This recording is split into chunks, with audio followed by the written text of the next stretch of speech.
All right, let's do this thing. Cue the stock intro.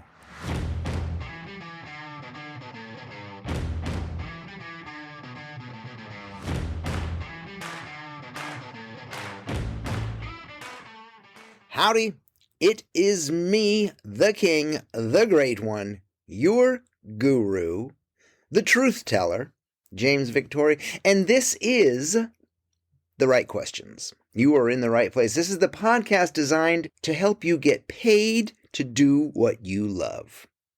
And listen, we all just, we want to be seen, we want to be heard, and we want to be loved. And for us professionally, the loved part means we want to be appreciated. We want to be paid for our gifts. So I'm going to get to that right now with the segment I will call the care and feeding of your weirdness. Being born weird is a gift. And we're all born weird. We're all special. And none of us are special. Owning and maximizing your gift to the point of living it fully and getting paid for it, that's a skill. And that takes a lifetime of self-awareness, self-trust, and intentional creative action. I'm an action figure. I got to talk about action, right? But too many of us shoved our weirdness in a drawer, or we tucked it away a long time ago because of our urge to fit in and become part of a tribe that, quite frankly, doesn't deserve us. We assimilated into the norms, right? The norms. And now, on down the road, the gap between what our life is and what we know it could be. We assimilated into the norms, the normals. We took a job because the job was available, not because it's our job, not because it's our calling, not because it's who we are, but because it pays our way, it pays our rent. We become a slave. And now, on down the road, the gap between what our life is and what we know it could be stares us in the face with a seemingly unbearable chasm. And how do we get back? How do we get back to the gifts we left behind? And here's the good news. The good news is you didn't leave them behind. You didn't leave them in a box in the attic, packed away. They're not in your other pants. They're still in you. They're just covered up with a shit ton of doubt, self-limiting beliefs, and some self-deprecation on top of that. All you got to do now is grab a metaphorical shovel and dig your way out of the shit show that was never really yours to begin with. Think of it as a spring cleaning for your soul.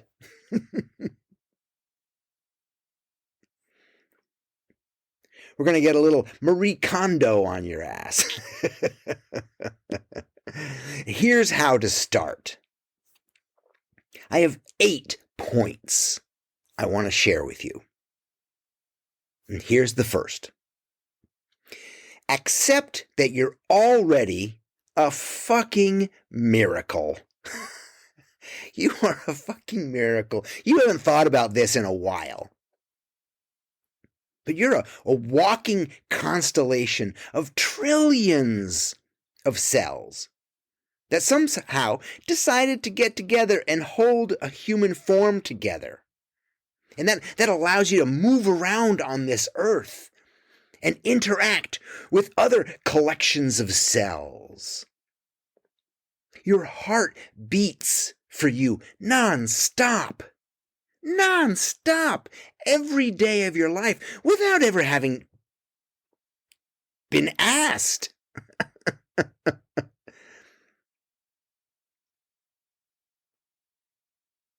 Somehow you have 6 meters, that's like 18 feet of intestines housed inside the small container of your belly? That alone is an amazing and disgusting fact. You can consciously choose thoughts. In your brain, you can consciously choose thoughts that will radically shift your brain chemistry and then affect your body. No biggie. Think about that. Think about what I just said. Your brain, you can think of a thought and it will change the chemistry in your body. That's amazing. You regularly think up new shit that's never been thought before. And you can create pretty much anything that you can imagine. I think that's a pretty damn good reason to start believing in yourself, because you're already a miracle. Number 2. Understand the reason for your weirdness. Okay, listen, I'm going to say this once, and I'm going to say it super clearly. The reason for your weirdness is for you to change the world. Period. The fucking end. Number 3. Being weird is actually normal. We were all born weird. That's a true story. What we did after that, how we let it go, or we traded it to fit in because we were embarrassed, or how it was kicked out of us, well, that's our own story. And we will all deal with it in our own way. But whether we choose to admit it or let it out in public, everyone is weird in their own way. We all have that special spark that makes us different. Just as we all have fingerprints and ears that are unique and sometimes beautiful, so is our weirdness. Being weird is, quite frankly, normal. Number 4, trust your weirdness. One of my favorite writers, the American philosopher and poet Ralph Waldo Emerson, wrote this: "Do not seek for things outside of yourself." I'll repeat that. Do not seek for things outside of yourself. As far as things, what he meant was pretty much everything. Do not seek for answers outside of yourself. Do not seek for solutions outside of yourself. Do not seek for opinions outside of yourself. His directive is to trust yourself, to trust your own thoughts. For many of us, the shutdown in our self-trust happened in our youth. A parent or uncle, or literally anyone in a position of authority, they shared their shitty, wrong opinion of us. And us, bowing to authority, we believed them. Of course we did. And do you know why? Because we wanted their love. And we figured they knew better than us. Thus, we gave our power away. And our self-trust along with it. Because in that moment, it felt like the right thing to do. It almost felt like survival. But now, 20, 30, even 50 years later, that isn't you. Still isn't you. Never was you. But now we know better. So it's time to dissolve any judgment we may have for our younger self and the journey that got us here.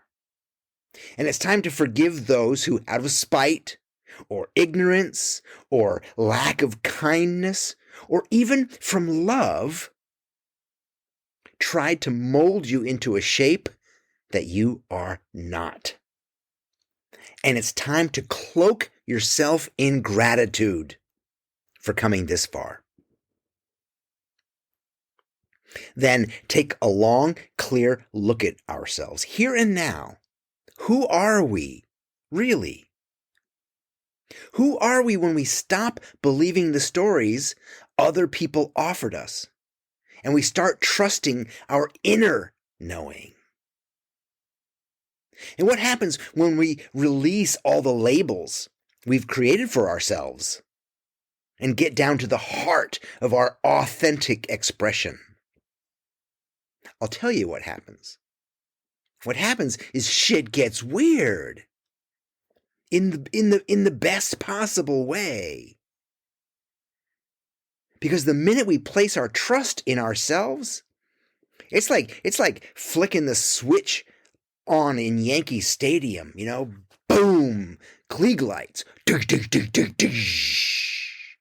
you're turned on, and everyone can see you, and they're all like, whoa, yeah. That's what it's like when we feel and witness the greatness in others. That's what Jack Kerouac wrote in On the Road when he was talking about the mad ones. You know that. You know the mad ones. He says, the only people for me are the mad ones. The ones who are mad to live, mad to talk, mad to be saved, desirous of everything at the same time. The ones who never yawn or say a commonplace thing, but burn, burn, burn like fabulous yellow Roman candles exploding like spiders across the stars. And in the middle, you see that blue center light pop. And everybody goes, ah. It is perfectly natural and understandable that over time we became swamped with beliefs and patterns and traditions and opinions from parents, friends, teachers, and the various media. And as well-intentioned as they may be, it is still other people's stuff. Learn to trust your own thoughts and guide yourself. It is the only true path to everything that you desire. 5. Move towards good vibrations. How to raise your vibrations, right? And see the vibrations or energy that others possess or lack. Trusting yourself and knowing your value cultivates self-respect. And self-respect allows you to have boundaries around who and what you choose to surround yourself with. It allows you to listen to your needs, listen to your body, and trust your gut with all those intestines in it. You become discerning, choosing people and ideas and things that resonate with you, that vibrate along with you and have meaning to you. This is how you build a life around yourself. This is how you make yourself happy, which is really the whole point, isn't it? Number 6, find your people. You are not alone. There are other weirdos out there who understand you, who want to see you thrive and are excited that you even exist. Seek them out. I don't know how many coaching students I got, coaching clients I have, and who I'm constantly telling them, find your community, create your community. I bet you can name 3 to 5 people who are doing exactly what you want to do, living the life that you want. Go find them. Go talk to them. Write them love letters. Bring them flowers. And by the way, if you want to start one-on-one coaching with me, contact me, because I want to start with you. I want to find my people in you.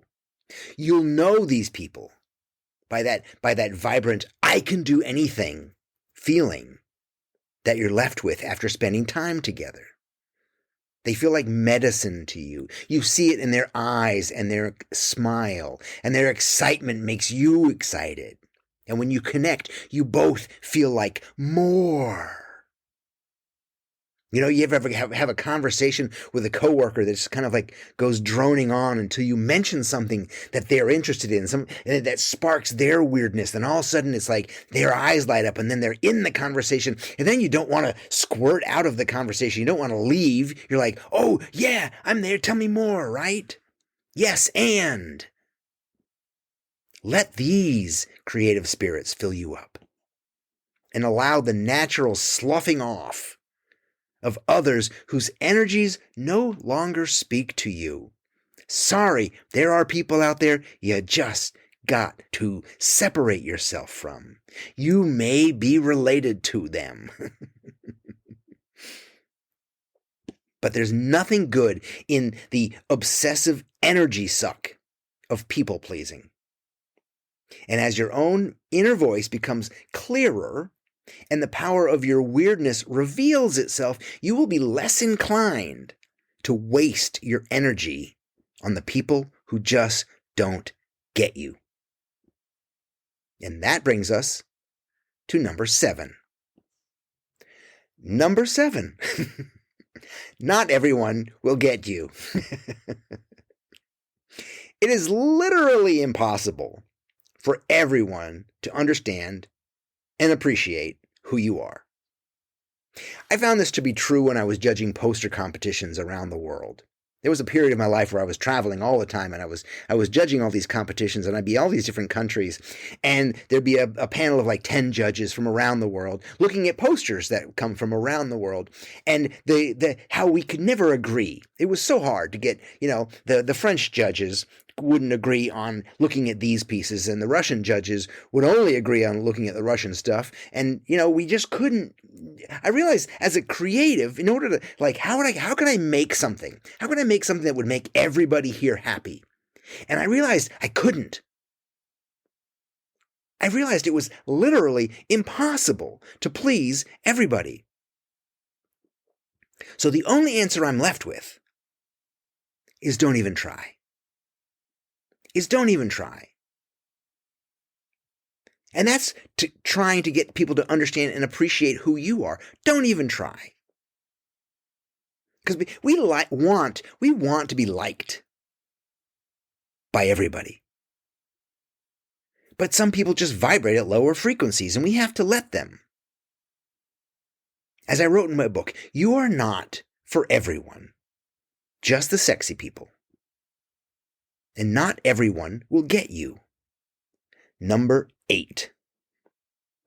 Practice thoughts. I think you know this already. But if you practice anything, you will get good at it. That is just a truth. If you practice anything, you're going to get good at it. I bet you $100 if you start juggling 2 balls right now and do it diligently for a week, you will be able to add a 3rd ball a week from now. And it's just practice. If you practice anything, you become good at it. It may take time. It's the same for woodworking or Photoshop or sex or cooking, anything. You become good at something the more you practice. So, whether we are conscious of it or not, we're practicing all the time. We are practicing all the time. All the time, and in every moment, we're practicing how we want to show up in the world. Because every thought you think is a practice in showing up with either love or fear. We are either growing out of love or we are shrinking from fear. So with this bit of news, it would behoove us, I like that word, it would behoove us to get a little more deliberate, a little bit more conscious of what thoughts we're actually practicing. What thoughts we are letting roll around in our brain. What thoughts we let loiter in our heads. Because this is the idea of mindful awareness, choosing the thoughts we choose to think. Because in essence, the thoughts we're thinking inform who we are and how we act and how we show up, right? Because the only two things that we are in control of are our thoughts and our actions. And when we begin to consciously practice more of the quality thoughts that lead to actions that align us with our weirdness, we get good at it. And the more you practice, the better you get. So practice beautiful, profitable thoughts. In summation, that's how you have to say it. So like, okay, here's a pro tip, okay? When you're on stage, when you're on your TED Talk, or TEDx, whatever, it's all good. When you're finishing, listen, take it from me. You're going to kill. You're going to freaking kill. But when you end, you go like this. And you got to have your one finger pointing up to the sky. In summation, got to say it just like that. So in summation, the care and feeding for your weirdness is a daily conscious effort. Pamper it. Take it out for walks. Exercise it. Let it run. All those how to keep a pet alive metaphors make perfect sense for your weirdness. This is how you hold it, and this is how you keep it strong and flexible. So listen, take stock of all of your gifts. Listen to your gut, your lengthy gut. Strengthen your intuition and align yourself with those who also hold dear their own creative powers. Cherish the knowledge and love that your weirdness brings. And allow yourself to be open to the free flow of powers and let it carry you to new levels of understanding, creativity, and self-mastery. I'm James Victore. Thank you so much for being a part of this. Thank you for showing up. Thank you for supporting this program. Listen, chime in on the Discord channel. I want to hear from you. I want to see how you're doing with your creative challenges. I love you all. Adios and bye-bye.